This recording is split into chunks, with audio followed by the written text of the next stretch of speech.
आज के इस लेक्चर में हम लोग डिस्कस करेंगे मेरे भाई ऑब्जेक्टिव क्वेश्चन के ऊपर, और वो जो ऑब्जेक्टिव क्वेश्चन होगा वो चैप्टर 5 का होगा। ठीक है मेरे भाई, जिसका नाम होता है डिफरेंशिएशन। ठीक है, तो बिना समय गवाए हम लोग स्टार्ट करते हैं। क्वेश्चन नंबर 1 देखिएगा मेरे भाई। क्वेश्चन नंबर 1 है डी ई के पावर एक्स बटा में डी एक्स। ऑप्शन ए है ई के पावर एक्स, ऑप्शन बी है ई के power minus x, option c है ई के पावर 2x, ऑप्शन डी है ई के पावर माइनस 2x। ठीक है मेरे भाई, तो ई के पावर एक्स का जो डिफरेंशिएशन होता है वो क्या होता है, ई के पावर एक्स ही होता है, ई के पावर एक्स। ऑप्शन ए हो जाएगा। दूसरा नंबर क्वेश्चन, आपको घबराना नहीं है कि रसगुल्ला क्वेश्चन मिल रहा है या रसगुल्ला क्वेश्चन से स्टार्टिंग कर रहे हैं। ठीक है, मतलब ये भी क्वेश्चन आपको पूछा ही क्या है, इसलिए रसगुल्ला मत समझिएगा इसको, वास्तव में रसगुल्ला ही है। देखो दूसरी नंबर क्वेश्चन है मेरे भाई, यदि y equal to log x तो dy by d x. Option a है -1 बटा में एक्स, ऑप्शन बी है 1, ऑप्शन सी है log एक्स, ऑप्शन डी है 1 बटा में एक्स। तो अब यहाँ पे देखोगे मेरे भाई कि log एक्स का जो डिफरेंशिएशन होता है, log एक्स का डिफरेंशिएशन क्या होता है, 1 बटा में एक्स होता है। इसको बनाने की कोई आवश्यकता नहीं है, तो log x का डिफरेंशिएशन क्या हो जाएगा, 1 बटा में x। ऑप्शन क्या हो जाएगा, ऑप्शन डी हो जाएगा। तीसरा नंबर क्वेश्चन है मेरे भाई डी सेक एक्स बटे में dx। ठीक है मेरे भाई, ऑप्शन ए दिया गया है sec square x, option b दिया गया है tan square x, option c दिया गया sec x into tan x, option जो आपके पास में डी दिया गया 0। तो सेक एक्स का डिफरेंशिएशन जो होता है sec x into tan x होता है, इसमें बनाने की कोई आवश्यकता नहीं है। तीसरा के बाद में चौथा नंबर क्वेश्चन है d by d x cot inverse x. ठीक है, ऑप्शन ए है आपके पास में 1 बटा में 1 plus x square, option b दिया गया 1 बटा में 1 प्लस में एक्स, ऑप्शन सी है -1 बटा में एक्स, ऑप्शन डी आपके पास में है जो -1 बटा में 1 प्लस में एक्स स्क्वायर। ठीक है मेरे भाई, तो देखो tan इनवर्स एक्स का जो डिफरेंशिएशन होता है 1 बटा में 1 प्लस एक्स स्क्वायर होता है, ओके। लेकिन कोट इनवर्स एक्स का जो डिफरेंशिएशन होता है वो माइनस में हो जाता है, मतलब -1 बटा में 1 प्लस में एक्स स्क्वायर। ठीक है मेरे भाई, ठीक है, ओके ओके। 4 नंबर क्वेश्चन खत्म हो गया। चौथी के बाद में हम लोग 5वीं देखेंगे।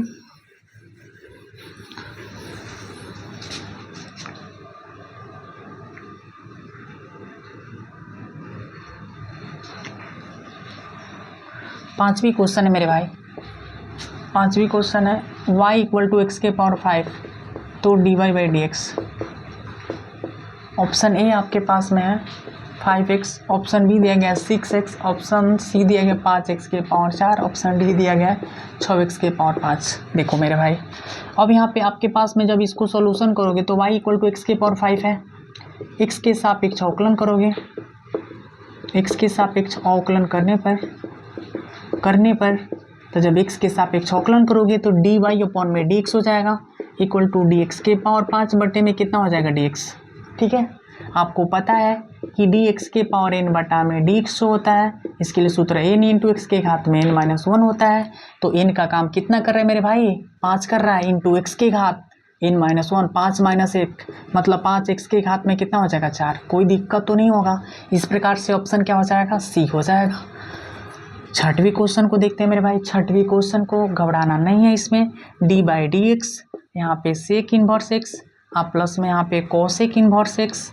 अब यहाँ पे व्हाट दिया गया, ऑप्शन ए दिया गया है आपके पास में π/2 दिया गया है, ऑप्शन बी में 1 है, ऑप्शन सी में 0 है, ऑप्शन डी में आपके पास में -5 बटे में 2 है। मेरे भाई देखिएगा, जैसे कि आप लोगों को पता है, मतलब इन्वर्स ट्रिगोनोमेट्रिक फंक्शन में आप पढ़े हो, क्या पढ़े हो मेरे भाई, यही ना पढ़े हो आप कि अगर हमारे पास में साइन इनवर्स एक्स प्लस में कॉस इनवर्स एक्स रहता है तो उसका वैल्यू π/2 होता है, tan इनवर्स एक्स प्लस में कोट इनवर्स एक्स रहता है तो उसका वैल्यू π/2 होता है, उसके बाद में सेक इनवर्स एक्स प्लस में कॉसेक इनवर्स एक्स रहता है तो उसका भी वैल्यू π/2 होता है। अरे पढ़े हो ना, ओके। अब यहाँ पे ध्यान दीजिएगा, तो आपको पता है कि यहाँ पे डी बाई डी एक्स हो गया और इसका वैल्यू क्या होता है π/2 हो जाएगा। π/2 कौन सी राशि है, कांस्टेंट है, मतलब अचर राशि है। कौन सी राशि है जी, अचर राशि है। और इस अचर राशि का डिफरेंशिएशन क्या होता है मेरे भाई, 0 होता है। तो यहाँ पे क्या हो जाएगा 0, यहाँ पे 0 हो जाएगा, तो ऑप्शन सी हो जाएगा। टेंशन लेने की कोई बात नहीं है, ठीक है, टेंशन नहीं लेना है आप लोगों को, हम हैं तो टेंशन लेने की कोई ज़रूरत भी नहीं है, सारा टेंशन हमको दे देना है, ठीक है।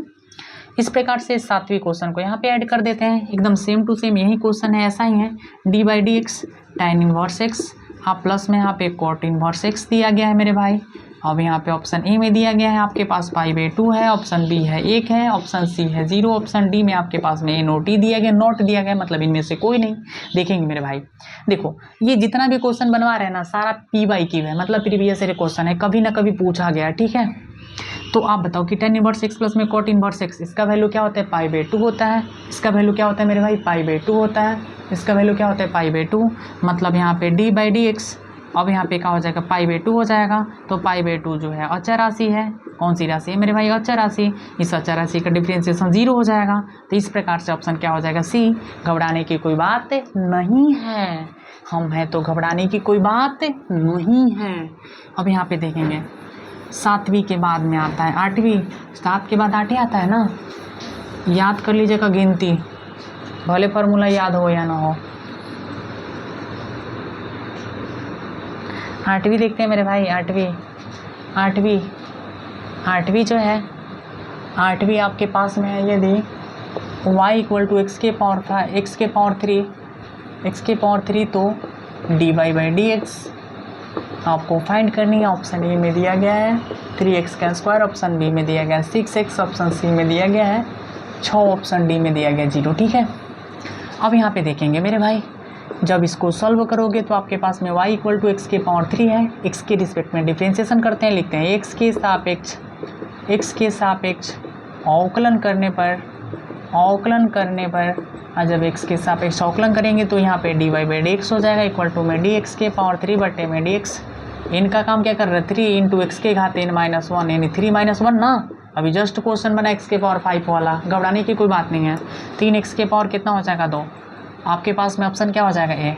अरे भाई दिक्कत होता है तो कमेंट में कर दीजिएगा ना कि ये वाला दिक्कत है, फिर से मैं समझा करके आपको वीडियो बना करके दे दूंगा, बट दिक्कत कैसे होगा इतना अच्छा से बताने के बाद भी, ये रसगुल्ला टाइप का क्वेश्चन कैसे दिक्कत हो सकता है महाराज।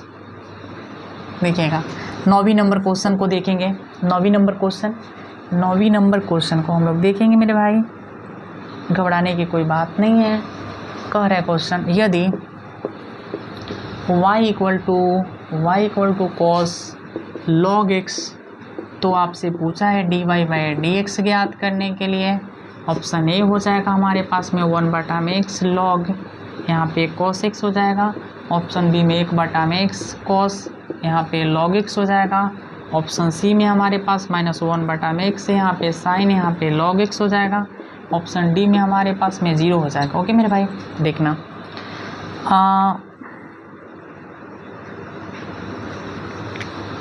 देखो हो सकता है नीचे ना देखें, यहाँ पे कर देते हैं। y = हमारे पास में cos log x है, ठीक है। पहले तो x के रिस्पेक्ट में डिफरेंशिएशन करनी, लिखना है x के सापेक्ष अवकलन करने पर, ठीक है।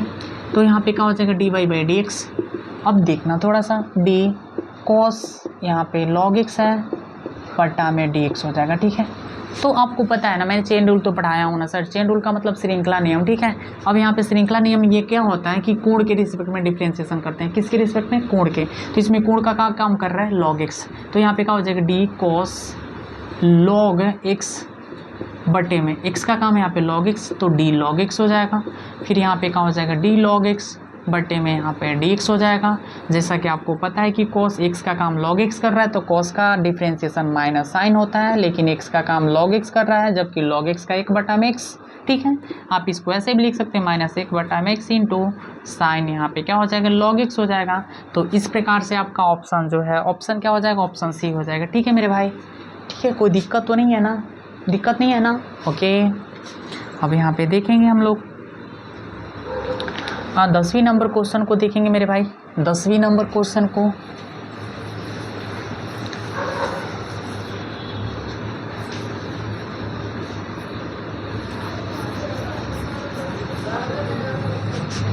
दसवीं नंबर क्वेश्चन है y = साइन यहाँ पे x3, तो dy बाई आपको dx फाइंड करनी है। ऑप्शन ए में दिया गया है x3 into cos x3, option B में दिया गया है 3x² into sine x², option C में दिया गया है कितना है cos cos एक्स क्यू दिए गए, ऑप्शन डी में दिए गए 3x square into cos x Q दिए गए। अगर आपसे बनता है तो आपको खुद से बनानी है, ठीक है। उसके बाद में अगर आपसे दिक्कत होती है तो फिर उसके बाद में वीडियो को देखनी है कि कहाँ पे दिक्कत आपको हो रहा है, ठीक है। पहले खुद से ही आपको करनी है, ठीक है मेरे भाई। देखो अब क्या है, आप जब इसको सोल्यूशन करोगे आप तो y इक्वल टू यहाँ पे कितना है साइन एक्स क्यू है, ठीक है मेरे भाई।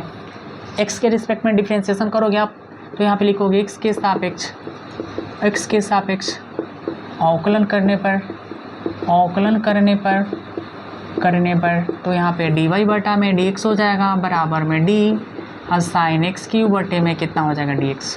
ये भी तो चेन ही रूल पे बनेगा, x का काम एक्स क्यू कर रहा है तो यहाँ पे क्या हो जाएगा d साइन एक्स क्यू बटे में यहाँ पे कितना हो जाएगा dx क्यू हो जाएगा। फिर इसको भेजोगे ऊपर ना, बोलो, तो यहाँ पे क्या हो जाएगा dx क्यू बटे में कितना हो जाएगा dx। साइन एक्स का काम एक्स क्यू कर रहा है तो साइन का क्या होता है, साइन का क्या होता है मेरे भाई कॉस होता है। एक्स का काम एक्स क्यू कर रहा है जबकि ये एन वाला फार्मूला पे सेट हो गया ना, dx के पावर एन बटा में यहाँ पे dx एन इंटू एक्स के घात एन माइनस वन, तो एन का काम 3 इंटू एक्स के घात 3 माइनस वन, तो आपके पास में cos एक्स क्यू इंटू यहाँ पे 3x का स्क्वायर हो जाएगा, ठीक है मेरे भाई। अरे हो जाएगा ना, मतलब 3x स्क्वायर को पहले लिख दिया है तो 3x स्क्वायर इंटू यहाँ पे cos एक्स क्यू हो जाएगा। तो इस प्रकार से ऑप्शन कौन हो जाएगा मेरे भाई, ऑप्शन क्या हो जाएगा डी हो जाएगा, ठीक है। तो इस लेक्चर में मात्र हम लोग 10 सब्जेक्टिव क्वेश्चन को देख रहे हैं। अगले वीडियो में 10 के बाद में जितना भी बनने का प्रयास करेंगे हम लोग, जितना भी बनेगा उतना हम बनवाने का प्रयास करेंगे। ओके मेरे भाई, ठीक है, ओके।